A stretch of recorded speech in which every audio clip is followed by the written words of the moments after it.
ভোরের আলো, হ্রদের জল ঝিলমিল করছিল। হালকা কুয়াশার ভেতর থেকে শোনা যাচ্ছিল পাখিদের কিচিরমিচির।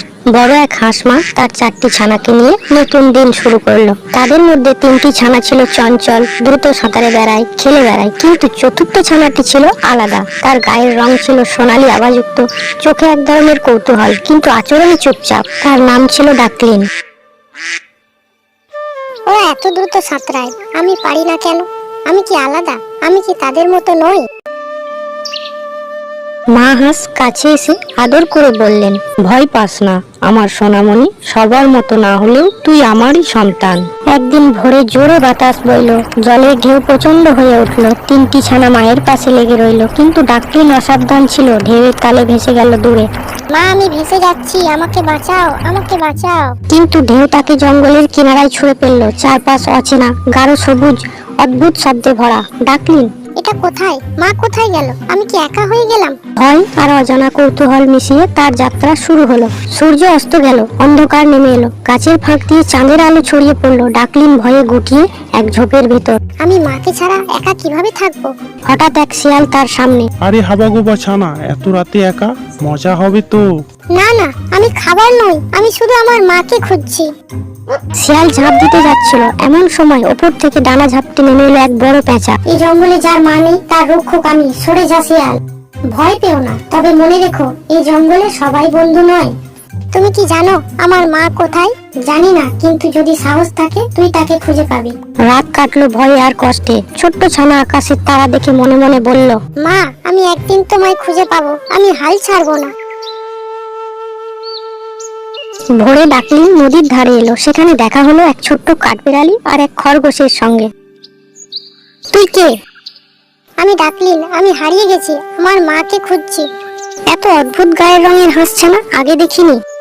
আচ্ছা, আমরা সাহায্য করব, তবে সাবধান, এদিকে নেকড়ের দল আছে। তারা 3জন মিলে খেলতে খেলতে এগোতে লাগলো, কিন্তু কিছু দূর যাওয়ার পর হঠাৎ তাদের সামনে নেকড়ে। ছোট্ট শিকার, গায়ের রং অদ্ভুত, মাংস নিশ্চয়ই নরম। না না, আমি খাবার নই, আমি শুধু আমার মাকে চাই। বন্ধুরা সাহস দিল। একটি কাঠবিড়ালি গাছে উঠে ফল ফেললো নেকড়ের মাথায়। খরগোশ দ্রুত দৌড়ে সবাইকে নিরাপদ জায়গায় নিয়ে গেল। কিছুক্ষণ পর শ্বাস নিল তারা সবাই জঙ্গলের ভেতর। আমি এত ভয় পাই, তবু তোমরা পাশে থাকলে মনে হয় পারবো। বন্ধুরা হেসে উঠল। এই প্রথম ডাকলিন বুঝলো বন্ধুও পরিবার হতে পারে। একদিন তারা পৌঁছালো এক অদ্ভুত হ্রদের ধারে। জলের রং নীল আকাশের মতো। জলের দিকে তাকিয়ে ডাকলিন দেখলো নিজের প্রতিচ্ছবি, কিন্তু সেটা ছিল না সাধারণ হাঁসের মতো, বরং বড় রাজকীয়, যেন একদিন সে আরো শক্তিশালী হয়ে উঠবে। এটা আমি তো এমন নই, নাকি এমন হব? হঠাৎ জলের নিচে থেকে উঠে এলো এক কচ্ছপ, বয়সে অনেক পুরনো, চোখে জ্ঞান। ছোট হাঁস ছানা, তুই তোর পরিচয় জানিস না। তুই শুধু হারিয়ে যাওয়া সন্তান নোস, তোর ভেতর লুকিয়ে আছে সাহস। দুর্বলতা মানে শেষ নয়, সেটাই তোর শক্তি হবে। এক রাতে প্রচন্ড ঝড় এলো, বজ্রপাত, বাতাস, গাছ ভাঙার শব্দে চারিদিক কেঁপে উঠলো। বন্ধুরা সবাই আলাদা হয়ে গেল। ডাকলিন এক কাপড়ে গেল নদীর তীরে। ঝড় শেষে আকাশ পরিষ্কার হলো। ভোরের আলোয় হঠাৎ শোনা গেল পরিচিত ডাক। মা হাঁস দূর থেকে, ডাকলিন আমার সন্তান। ডাকলিন ছুটে গেল জলের দিকে। মা হাঁস আর ভাই বোনেরা ওকে খুঁজতে এসেছিল। মা, আমি এত ভয় পেয়েছিলাম, আমি ভেবেছিলাম তোমাকে আর পাবো না। মা হাঁস তাকে জড়িয়ে ধরলো। তুই কখনো একা ছিলি না, তোর সাহস তোর সাথে ছিল। বন্ধুরাও এসে মিলল, সবাই মিলে আনন্দে ভেসে গেল। সেদিন থেকে ডাকলিন আর শুধু একা হারিয়ে যাওয়া ছানা নয়, সে হয়ে উঠল সাহসী এক যাত্রী, যে ভয়কে জয় করে নিজের পরিবার আর বন্ধুদের খুঁজে পেয়েছিল।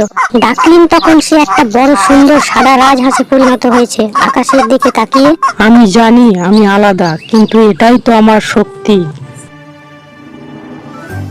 বন্ধুরা এমন সব মজার ভিডিও দেখতে আমাদের চ্যানেলটি সাবস্ক্রাইব করে রাখুন।